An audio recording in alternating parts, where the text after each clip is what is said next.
Now, the segment of creators in India has grown from, let's say, 10 million to 25 million within the last 2-3 years. And in the next 5 years, it's expected to grow to 100 million. If you look at from a growth point of view, there is no other segment in India which is growing at this pace, right? And when a segment grows at such rapid pace, it leads to a lot of unoptimized products. It leads to a lot of gaps.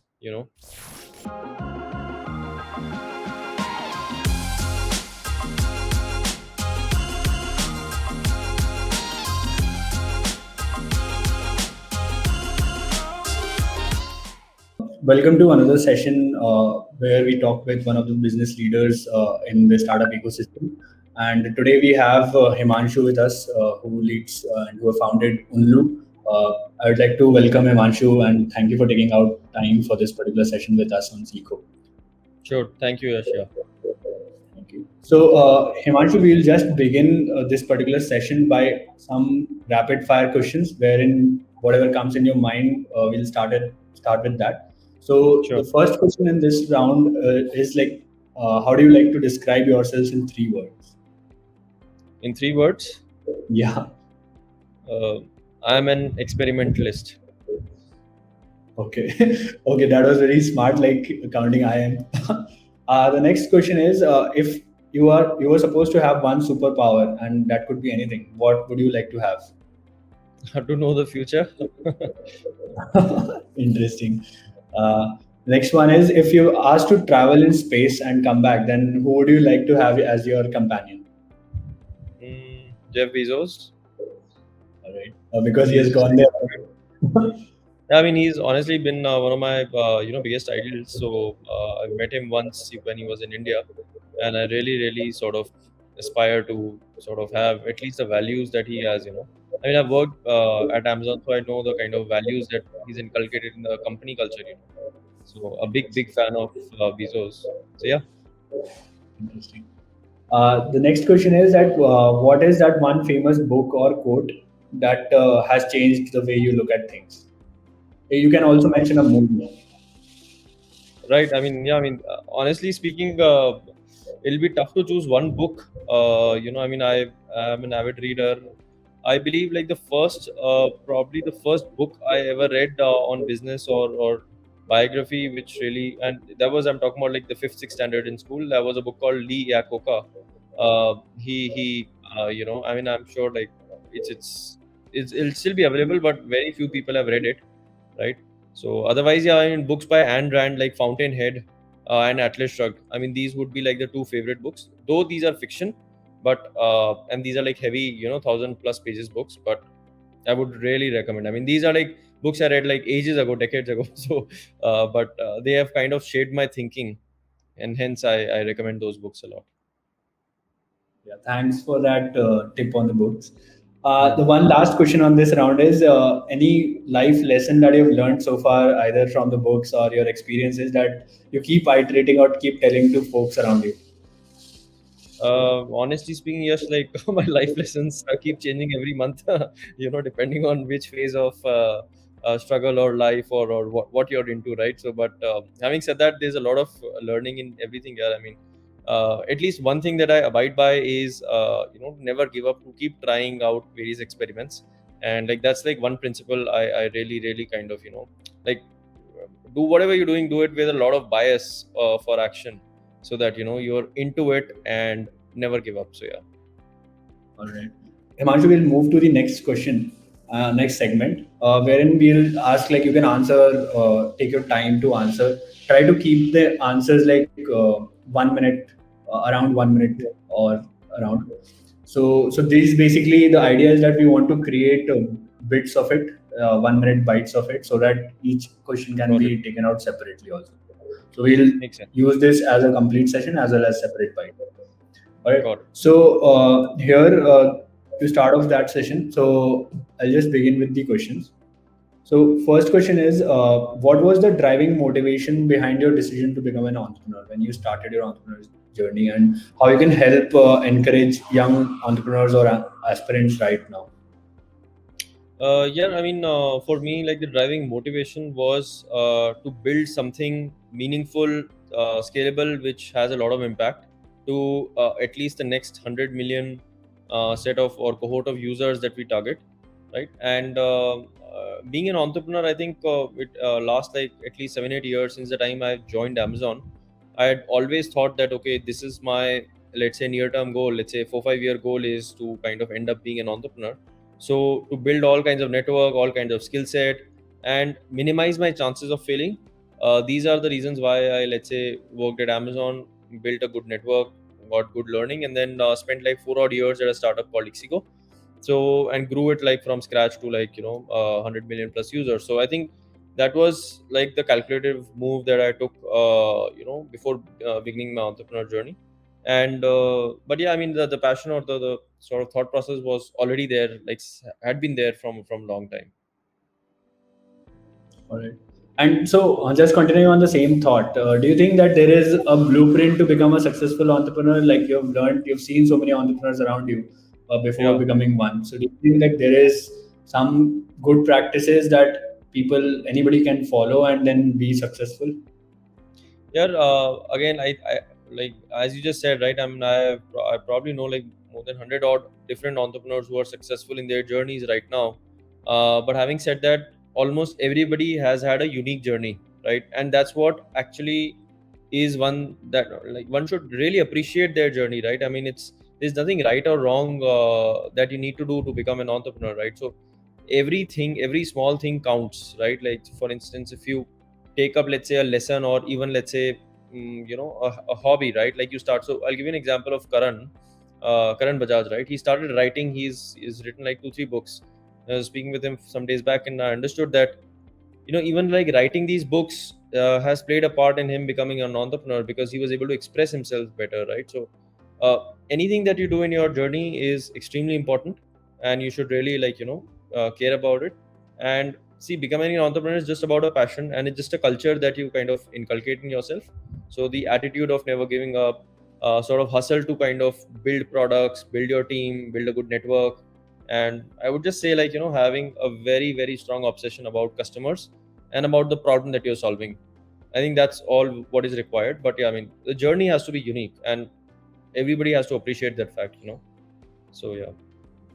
Totally, totally. So I have had my bit or share of my entrepreneur journey. So I can relate to it that yes, it is completely your journey, and you just have to Yeah. put your life, blood and sweat into it to make it happen.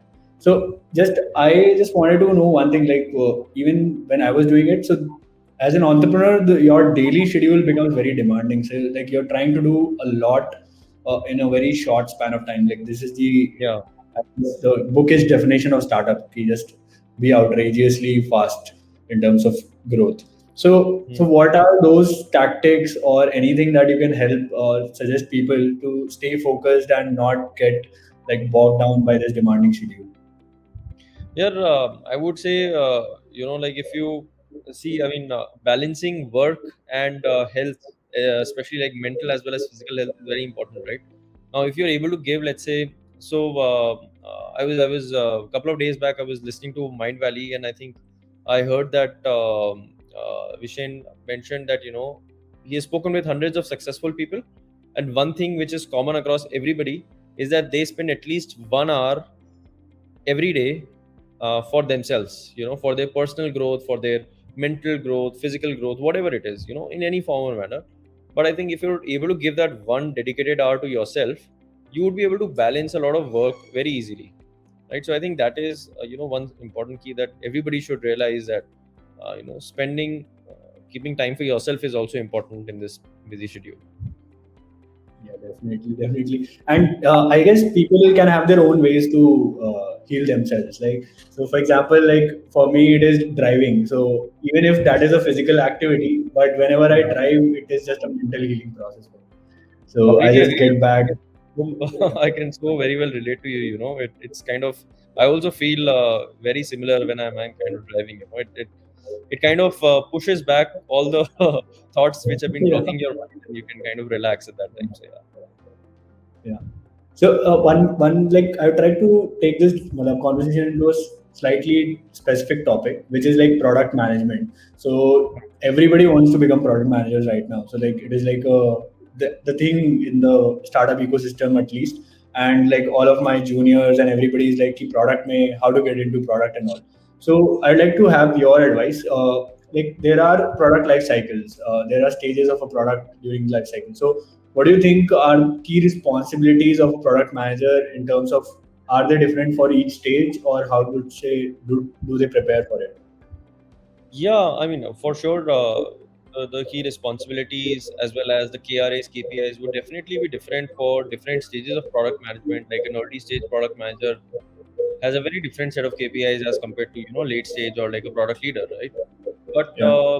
I mean, having said that, see, there are two or three ways to kind of prepare for being a product manager. One is, let's say you start as an engineer, or let's say a QA, quality engineer, quality assurance person, or even like customer success person. And these are profiles that I've seen sort of kind of migrate to a product management profile. Hence, I'm talking about these profiles. But could be anyone, like a business profile, non-tech profile, anybody, right? You spend some time understanding the customer behavior, customer problems, right? And sort of shadowing a PM, right? So what I've seen as successful sort of migrations to a PM role is one of these ways. People start shadowing a product manager and start sort of attending meetings with them, understanding the nuances. Because product management is a lot about stakeholder management, a lot about understanding user behavior, and then obviously the skill sets around design, product development, product flows, and all of that. So that's one way. Second is you kind of go for, let's say, any sort of relevant and good product management course. There are hundreds of them available. Like there's Upgrad, Coursera, Product School, so many such courses out there, right? So you could take one of them, and then again, but like you definitely start small. You start from the very basics, and then you move up. Okay.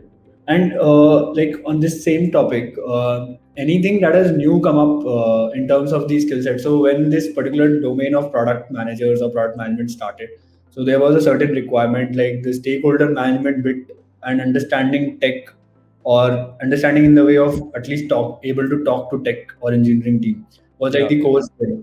So now it has evolved into understanding user, able to design, or able even like wireframing is also part of product manager's job. So Right. what do you think, like anything new that has come up which people should learn before they even, like in terms of courses about product management, any particular thing that they should learn about it before venturing into it?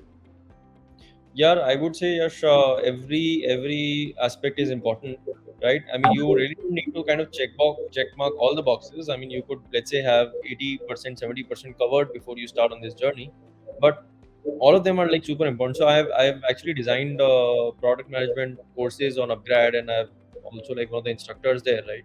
And I know for a fact, like at least 1.5, 2 years back, skill sets, or not skill sets, I mean soft skills, wasn't a part of it. And then we discussed with the Upgrad team, and understood that, not even understood, like we gave them the feedback that if you don't have soft skills and only have like core skill sets being kind of told to people, they might not qualify for the job so easily. And then even if they do, they will face a lot of problems on the job, right?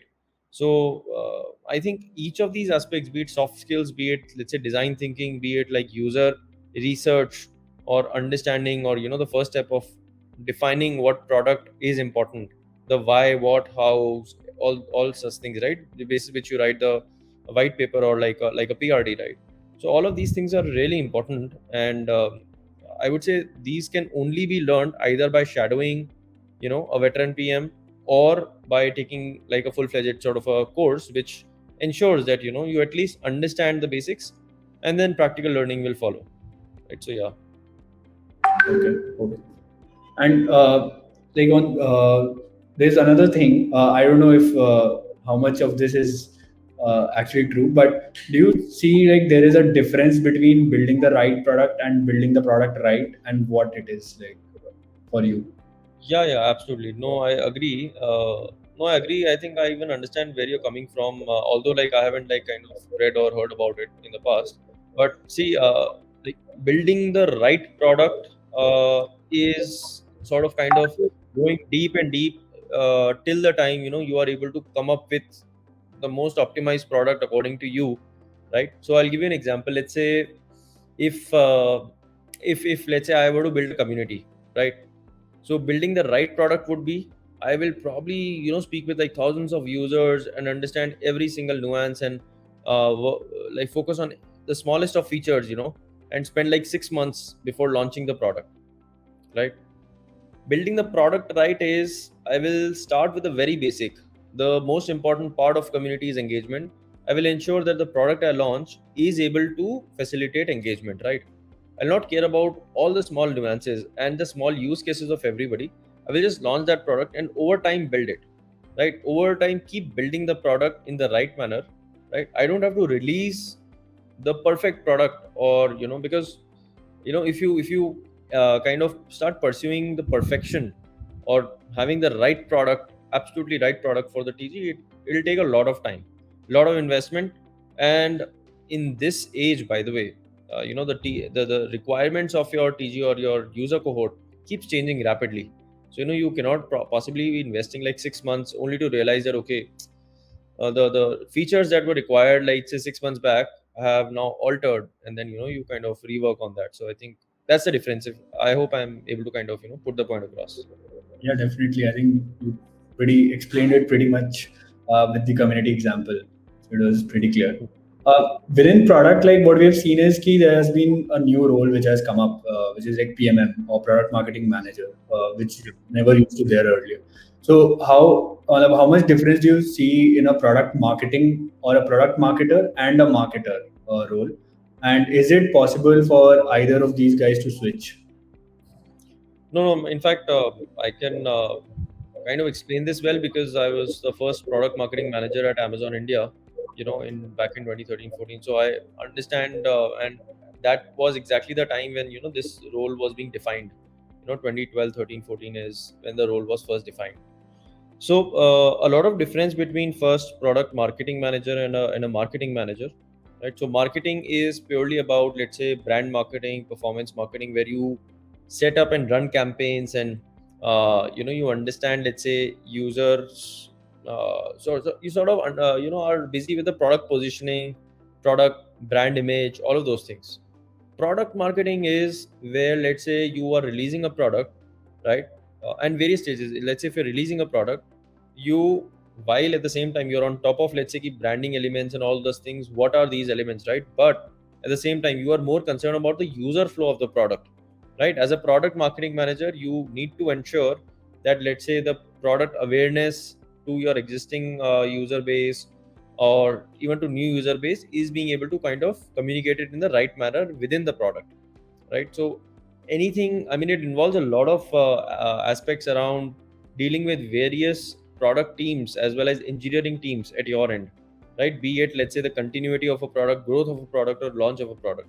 So a product marketing manager works almost like 70-80% of his or her time with the product and technology teams, right? As against, let's say, a marketer who spends like probably 70-80% time with, let's say, the content, graphics, design, all of such teams. All right, so it is like completely different. So in that case, I guess it would be tough for a marketer or a marketing manager to become a product marketing manager. Or does that skill set of being a good marketer helps in becoming a product marketing manager?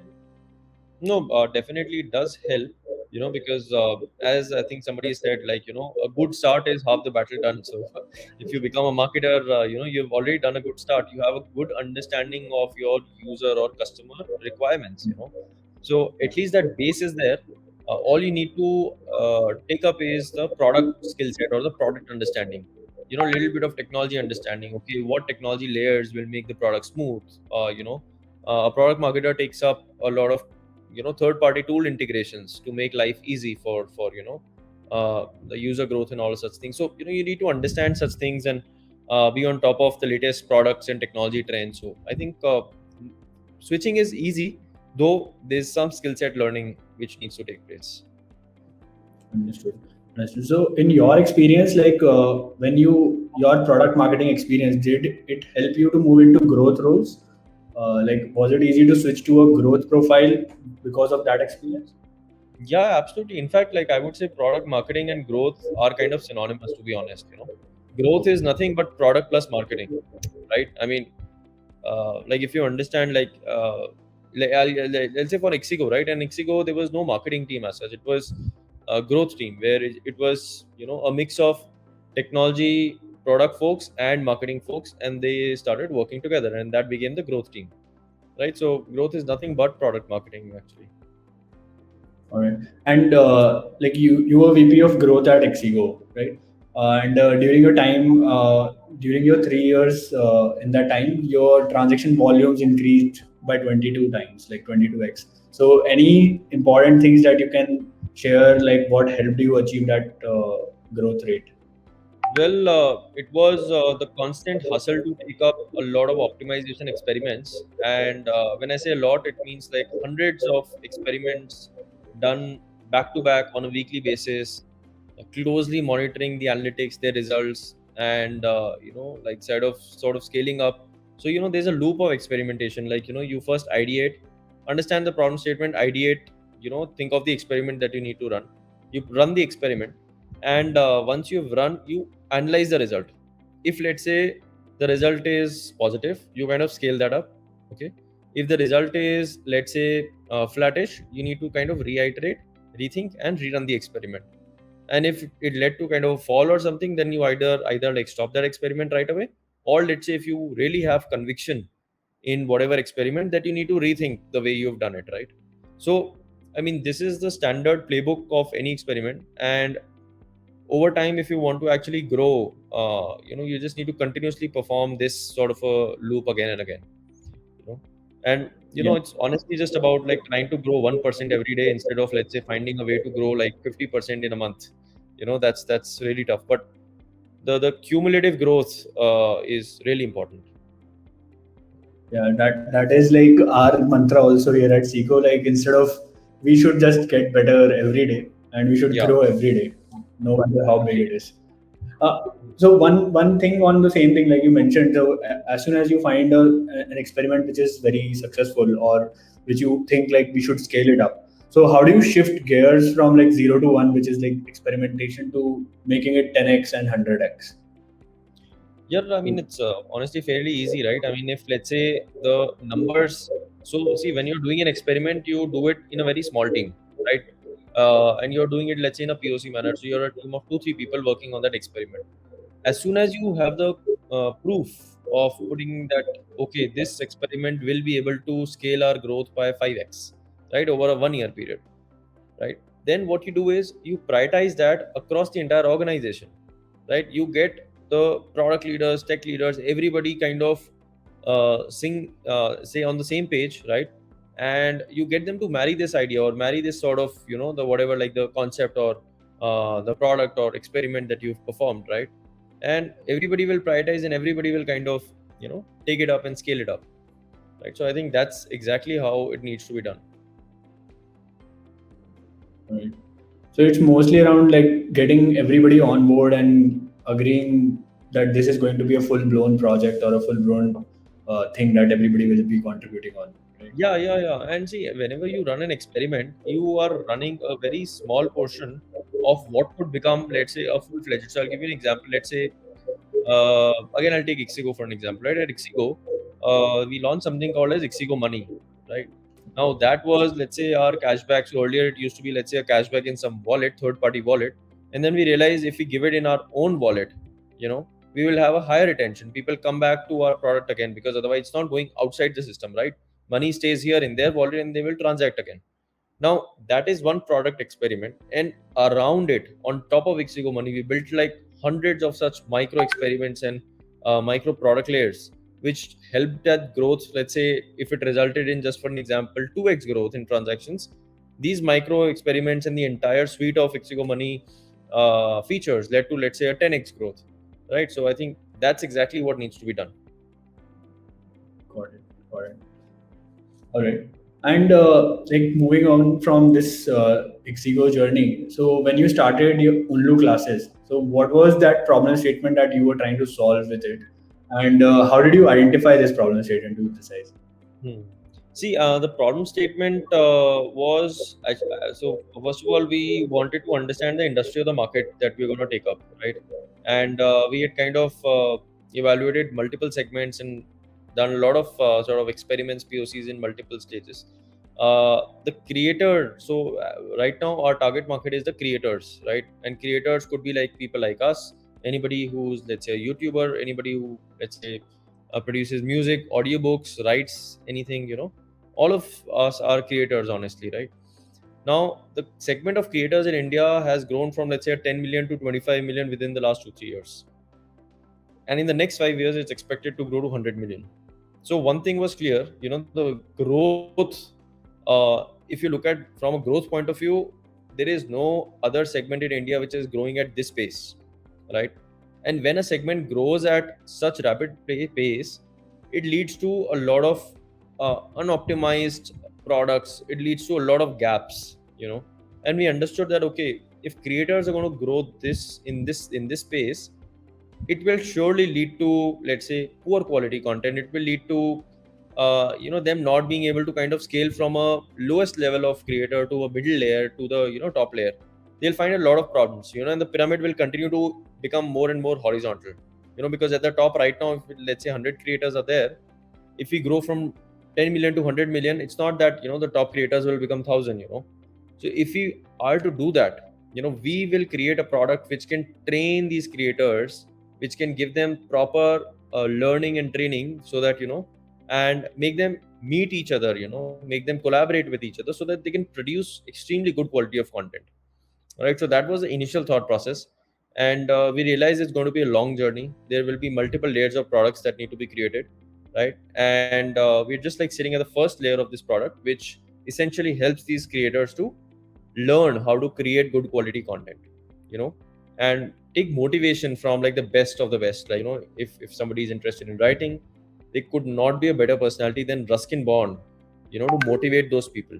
So that's exactly our idea how we started off. There are certain set of questions which again is around a job profile that has come up now only. So given that we have this growth function as a popular function now, just like product, Yeah. so growth consultants have also become in demand. So people have started giving consultancy services.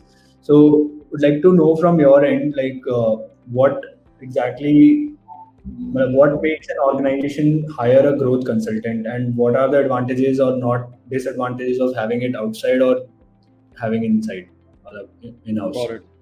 Got it. Yeah, no, I understand the question. I mean, I've been a growth consultant at a couple of companies like Urban Lab, MyGlam, Style Theory in Singapore, a couple of such companies. So, see, while there could be various purposes for an organization to hire a growth consultant, uh, I believe, the biggest advantage of hiring a growth consultant is to inculcate a growth culture in any particular organization, right?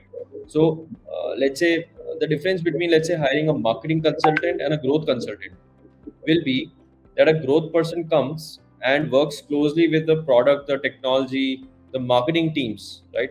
And trying to make them understand, okay, the problem that they're trying to solve is only one, right? The growth of their users or transactions or whatever it is the problem they're trying to solve for. And if, let's say, we need to solve the same problem, then we need to work on it together, right?